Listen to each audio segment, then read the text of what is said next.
Ne için bu təslim planı deyilir? Çünki orada Ukraynanın açıklanan o 28 maddənin içərisində Ukraynanın təhlükəsizliyə bağlı konkret bir şey yoxdur. Amma Rusiyanın nə əldə etməsi barədə konkret məsələlər var.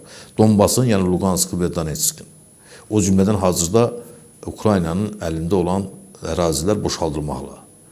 Bunun de facto Rusiyanın ərazisi kimi tanınması, Krımla birlikdə.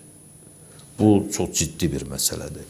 Hətta demək bu Zaporojye, Kharkov, sonra yəni o Donbasdan kənarda olan ərazilərdə Rusların oradan çəkilməsi yox, indiki sərhəddə təmas xəttində belə deyək ki, bu cəbhə xəttində qorunub saxlanması.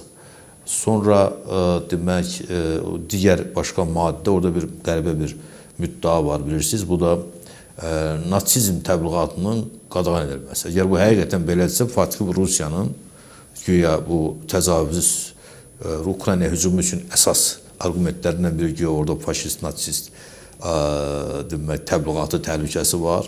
Bunun qəbul edilməsi anlamına gəlir. Başqa bu kimi bir daha təkrar edirəm, başqa bu tipli maddələr, əgər bunlar bu şəkildə imzalanarsa, bu şəkildə verilibsə, həqiqətən bu müəyyən mənada təslim edilir anlamına gəlir.